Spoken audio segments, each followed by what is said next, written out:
Hey, it's Joe with Jolie Farms in Ecuador. We've got an exciting video for you today.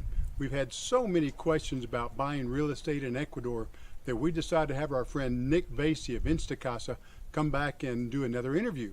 So that's coming up. Let's get started.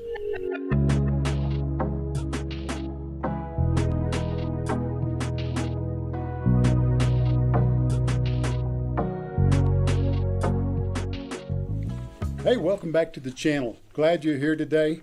Once again, we're here with my friend Nick Vasey of Instacasa and Real Estate, and we're going to talk to you about buying real estate in Ecuador. Nick, thanks for being here again today. Good to be here, Joe. Cheers. Well, thank you.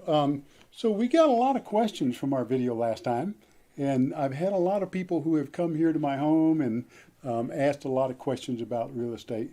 A lot of guests of Vilcabamba who are visiting here right now. So I thought it'd be a great time for us to talk about that a little bit and some of these questions and some of the questions that you get a lot of times from potential buyers. So I'm going to go right down my list here, if you don't mind. Fire away. Let's do it.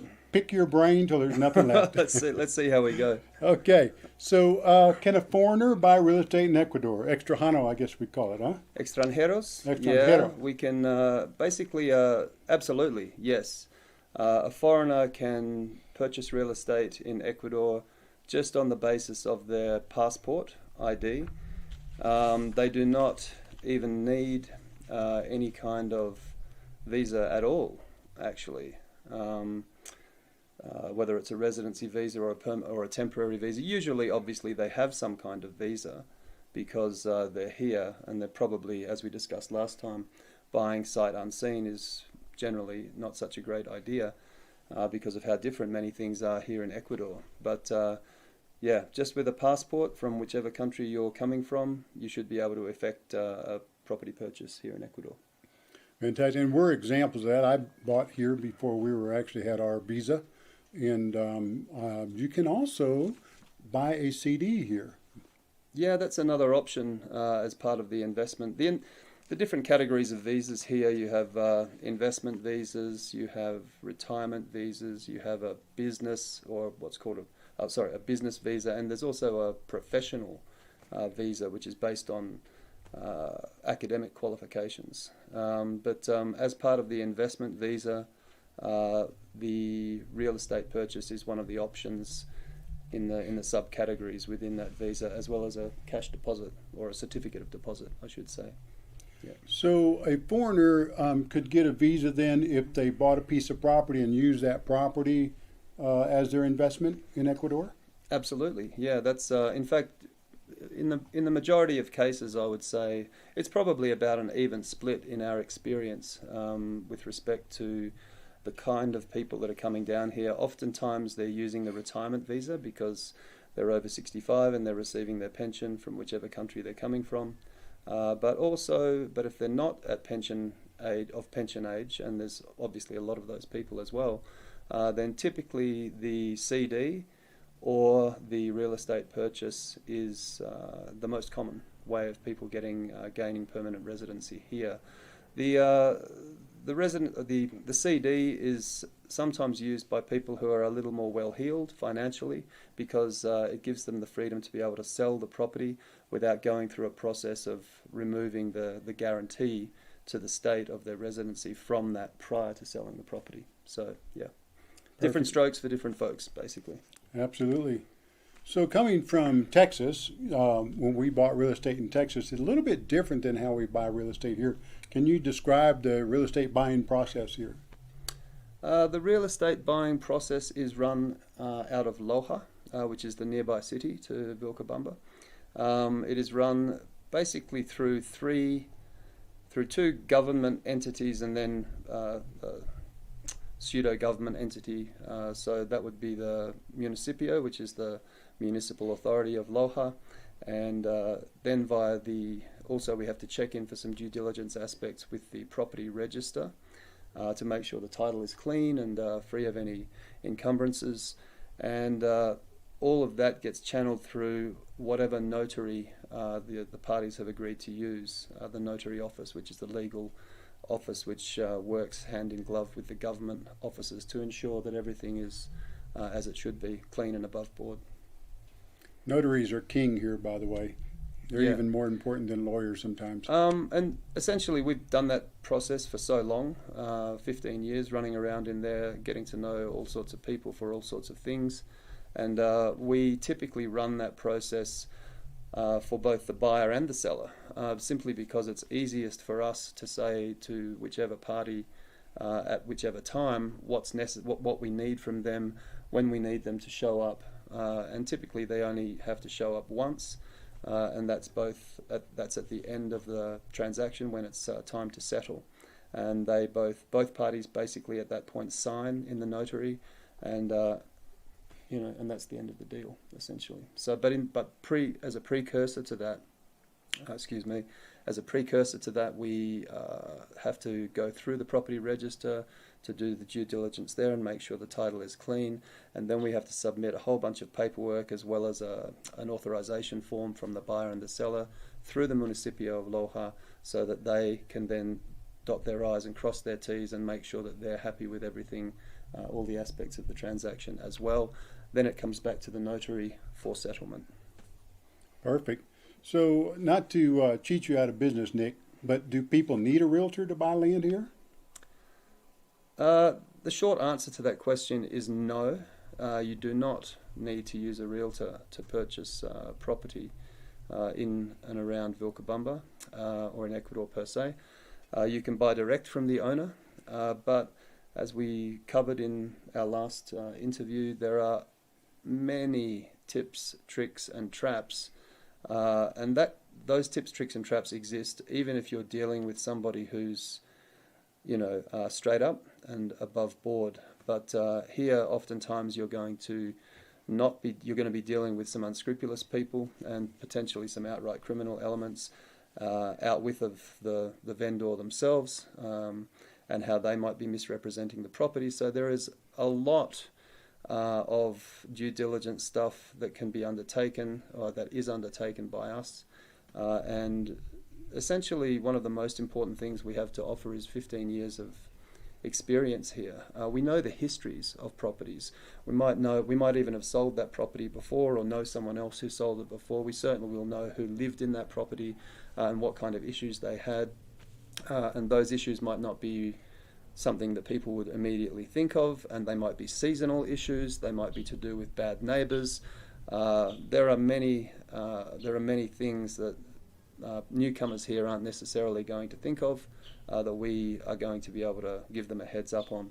And if they don't use a reputable and licensed realtor here in Vilcabamba, then they can really be lost at sea, and they can make some terrible mistakes that are going to cost them. Well, Nick, let's just say you're not the realtor for a particular piece of property that someone's thinking about buying. Is there a way that you can help them? Yeah, very much so. We don't have to be, I think I touched on this in the previous interview, we don't have to be the realtor for the property in question to be able to help newcomers who are interested in finding out a little bit more about the situation. In fact, I think I said in the previous interview that it's very disappointing and frustrating sometimes that we don't get more requests like that from newcomers who are about to jump into something that they potentially don't understand, or may have been misrepresented to them in some way. And simply because they don't come to us, we can't help them. But if people take the time to give us to message us and to arrange an appointment in town, we can meet them and have a chat for a little while and answer or clarify any issues or answer any questions that they might have. And that half-hour meeting could potentially save them from making a great deal of terrible mistakes that are going to cost them greatly in the future. Well worth it. So that brings up another question somebody asked. Do you have an office in Vilcabamba? We have had a physical office in Vilcabamba for almost 13 years. We closed our physical office in April of 2020, as soon as I realized this pandemic thing was going to be quite serious, and we haven't reopened the office yet, but we're thinking about reopening because we're definitely moving into an upswing of activity again for real estate in and around the Vilcabamba area. So if that upswing looks like continuing, which it certainly does at the moment, then we will probably reopen a physical office downtown fairly soon. In the meantime, we just literally get a message or get a phone call from people, and we go down, we catch up for a coffee, and we ascertain their needs in Cafe Las Secas, which is the cafe of the mother of my business partner Santiago. We go there and we catch up and we take things from there. And you weren't the only realtor to do that during the pandemic. I know several who closed their offices and saved money for the almost 2 years that we were unable to do much business here. Yeah, I think nearly everybody.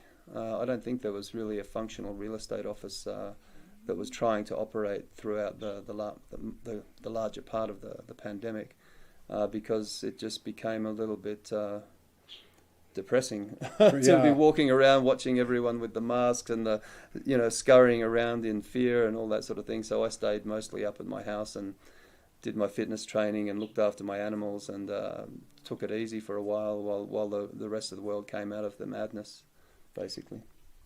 So Nick, can you tell us, how do you find the properties that you sell? What's the process? The vast majority of properties that we take on board, people come to us. We have, as I said before, a very good reputation. We've been doing this a very long time. Santiago and I have built up great relationships, great friendships with a bunch of people around town. And as I said in the previous interview, we have built up that good reputation, and we've guarded it ferociously. And the vast majority of people who, when they ask around town who they should go and talk to, they end up getting referred to us, and that's how we go out with them. We assess their property, we give them an idea of what we think the value is. We do some basic due diligence, and then if we can come to an agreement on what they think is a reasonable price, then we'll list the property. And that's basically how it works for the most part. There have been occasions when we found out that someone's interested in selling, and we'll reach out to them and say, hey, are you interested in having us represent it? But as I said, the vast majority of people come to us and ask us to help them. So what if a seller is asking way beyond market value for a property? Unfortunately, there have been some things happening lately which have exacerbated that problem. Bad information is being given to a bunch of vendors, and that puts them in a sort of having unreal expectations or expectations that aren't in line with reality. And I will just tell them straight out. I reached a point when I had a chat with Santiago several years back, and we decided to change our due diligence filter in terms of taking on properties. And I said, you know what, I'm just not going to list any properties at anything above 20% above what we think the property would sell for on its best day. And in that way we keep, so if you look at our website, you'll see that there's a consistency between what sort of bang for buck you're getting for each property. And if someone doesn't really understand the difference, then more often than not we can explain it.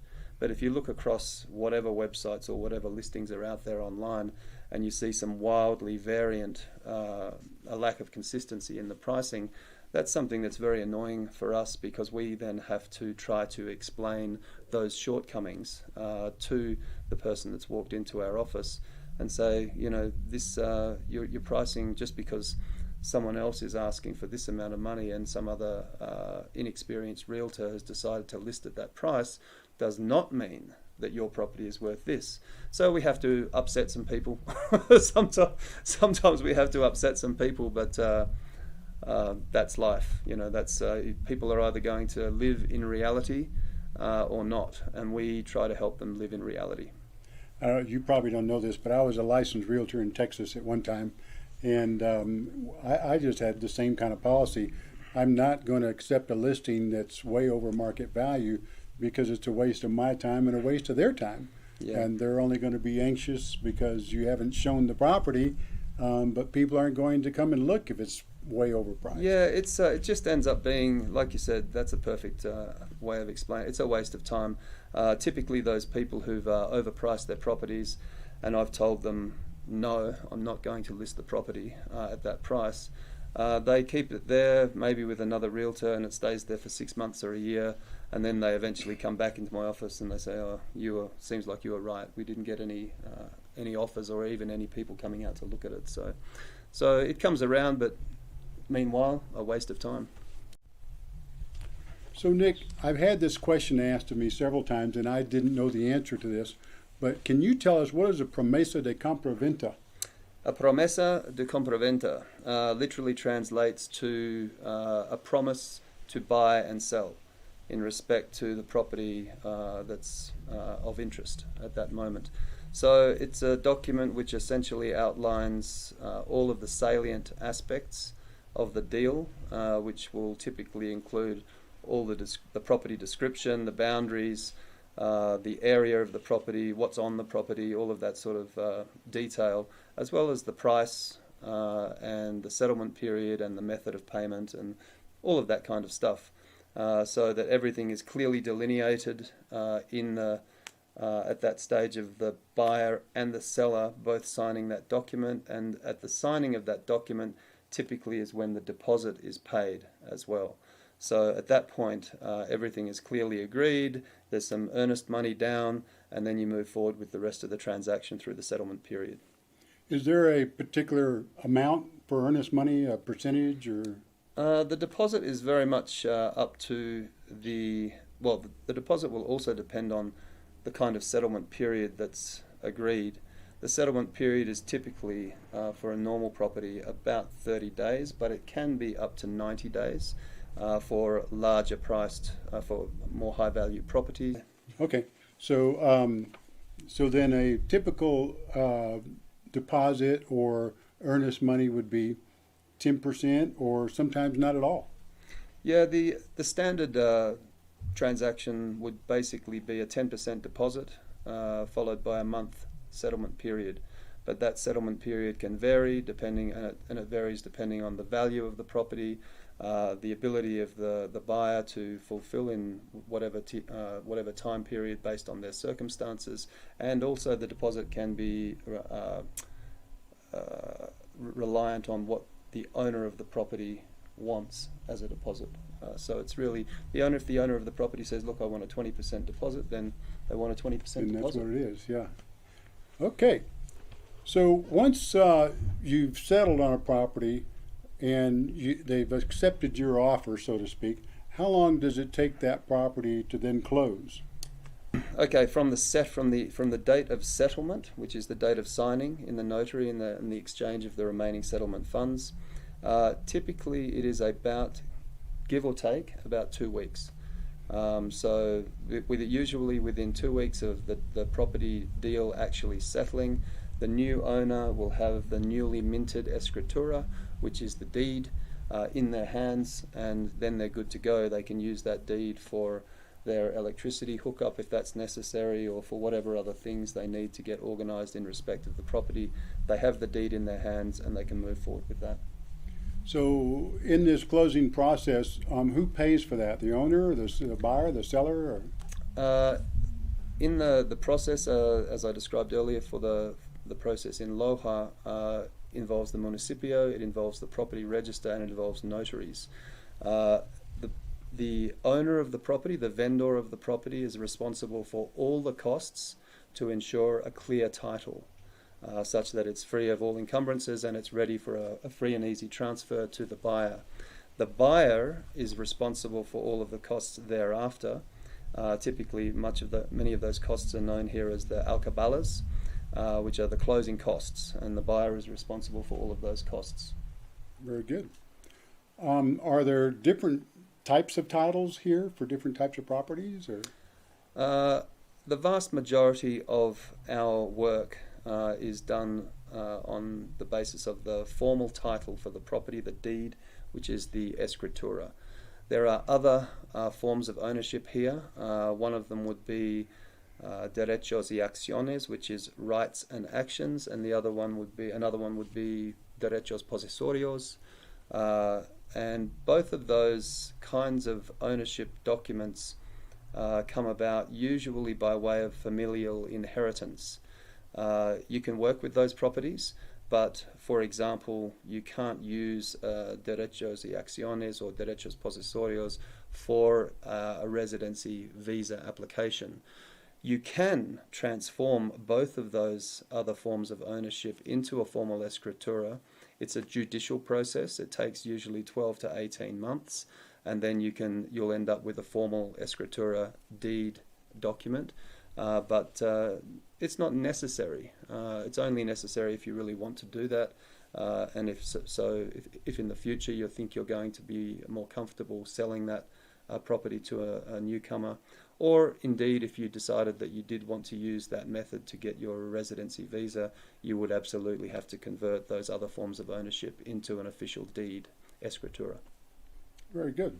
So once we close on a property, like when we closed on ours here, is there something that's going to be a future cost or ongoing cost to your property? There are really only, once you have taken possession of your property, there are really only a few ongoing costs. There is a land tax each year payable at the municipio in Loja. That is a very low amount of money by any measure, by any Western standard. You would have water, your services, water, electricity, and obviously most people these days are going to have internet as an ongoing cost. Apart from that, the only other thing that I can think of might be if someone has a canal, then they might be paying a small amount to the association that runs that canal for their irrigation water as well as the potable water. But really there are very few ongoing costs, and those costs, as I said, by Western standards are minimal. When it comes to the water, we kind of covered that in my videos on no water in Ecuador, and we talked about the different fees for the canal and the associations or the juntas, and so that we covered that pretty extensively. So I want to say, when it comes to property taxes, our house here, we have the main house, and then we have a casita, and then we have a container which we've made into a tiny home. We're on about a hectare of land, which is 2.4 acres. And so our property taxes actually went down this year, and they were a total of $63. Mm-hmm. Yeah, property taxes are still at least, they're a semblance of reasonable here in Ecuador, very low by any Western standards. I don't think I've ever paid more than $15, maybe $20 for property taxes at my place. I guess a lot of viewers out there are going to have a very hard time believing those numbers, but that's They're the real. truth. Yeah. Yeah, and especially where I come from in Texas, we had the school tax added to the property tax, and so those bills. We were getting near $10,000 on our farm, $10,000 annually. So it's pretty rough when it's like that. It was a real pleasure to be here and not have to pay that. So I want to ask you on the promesa de compraventa. Does that have to be filed with a notary? Technically, no. The promesa de compraventa can be a notarized document. Most of the time, for most of our transactions that we've done, it's not. The reason that you would use a notary is if the two parties aren't necessarily that comfortable with each other. But most of the occasions that we're running a transaction, we've got the buyer and the seller communicating pretty well, and we're building a nice bridge between them. And under those circumstances, the promesa de compraventa is essentially just a written formalization of the agreement between those people with respect to the purchase and sale of that property. And it becomes, at that point, essentially a private document, a private agreement between the parties to the transaction. Okay, I want to ask one last question about visas. Let's say I bought this property and like right now, I'm on a investor visa where I put a CD in the bank, and so that's registered, and so that's how I got my permanent residency. But let's say I wanted to change and put my property up so I could get my visa back. Is that possible? Get my CD back, rather. People can, as multifaceted as the visa system is here in Ecuador, and as changeable as it is, because they do love to change a few laws here from time to time, sometimes yearly, and you've really got to be able to stay on top of that. I think maybe they do that on purpose to keep lawyers busy, but you can certainly change out of whatever kind of residency visa that you have into another format of visa. It's obviously a bureaucratic process involved there, and you're going to probably use a facilitator or a lawyer for that. But yes, I mean, for example, if you had a CD, as you said, and you wanted to flip out of that and go to use your property as the guarantee of your residency in country, then you can absolutely go through that process and then get that CD back out of the bank and use it for something else. For sure. I had a friend just do that. He had his property was his guarantee for his visa, and he wanted to subdivide the property and sell off a piece of it, and so he was able to undo that process and make that happen. Something that people need to realize, and I think I touched on this before with the CD. Obviously, sometimes people are well heeled enough to be able to use a CD without any problem, and still have the money that they need to be able to purchase their property and build their home or whatever. But if you do have the lien for the guaranteeing your residency against the property, you have to be prepared at any time in the future that you want to sell the property. You have to be prepared to go through a process to remove that lien prior to the transaction being able to go through. And depending on, sometimes that can take a bit longer than you might think, and it might be critical at that stage that the buyer is there, they're ready, and that could be a delay that loses a deal just on the basis of the bureaucratic process not going quite as quickly as the buyer might like. So there's that to keep in mind as an advantage to having the CD over having the lien against your property. And that's why we did the CD. In the first place, yeah. Yeah, sure. So we're going to cover all about residency visas and the different types of visas when we interview our friend Isabel Mascara in Cuenca. And so that'll be coming up. Look out for that video, and hopefully you'll get to watch that one too. Nick, is there anything that you'd like to say to our viewers before we sign off? I think you were going to ask me a question about why people would come to Ecuador. Yes, we were going to ask you that question. Because it's always interesting over the years to have spoken to so many people who as to how did they find, and everyone has a story, you know. I mean, it's really interesting to hear those stories. But for my part, I think that once you get through, the first couple of years can be kind of hectic and difficult, and you have to have some patience and you have to have some persistence. But once you jump through the various hurdles of bureaucracy to get your residency and to get your property and to start doing your building and get your house, you know, all of that out of the way, then you really are on easy street. After that, it's you can find beautiful, beautiful places to live. You can build beautiful gardens and be living in really a tranquility haven. And that's what most people do. They build their sanctuary a little bit outside of town, 2, 5, 10 kilometers, whatever. And then they engage with the village at will. If you want to go down and have some drinks or a meal with some friends, then you can go down to the village and do that. And out with of that, you're in, as Joe's explained so well with so many videos here, you're in your own private wonderland sanctuary, and you can just chill out and enjoy your life. Okay, so, you know, I'm going to link right up here to one of our videos that says, why in the world did we move to Ecuador? So if you haven't watched that one, click on that one, because it explains a lot about why someone might want to buy real estate here and live here, etc. And I think that's a good explanation. All right, well, folks, we hope that you'll subscribe and give us a thumbs up. If you have any questions at all, please reach out to us, leave a comment below. Nick will get back to you, or I'll get back to you, or we'll both get back to you. And we appreciate every one of your comments, and it helps other people when you ask those questions, because sometimes there's a lot of people who are raising their hand asking questions, and then there's a few people doing that, and some people don't ask, but they're thinking these questions. And so when someone else asks them, that gives them an opportunity to then go in and get this information. Yeah, All my details, like with the last interview that I did with Joe, will be under the video here, contact details, and you'll be able to get in touch with me or my business partner Santiago online or in person if you come to Vilcabamba. So we look forward to hearing from you. All right. Thank you so much. We'll see you next time.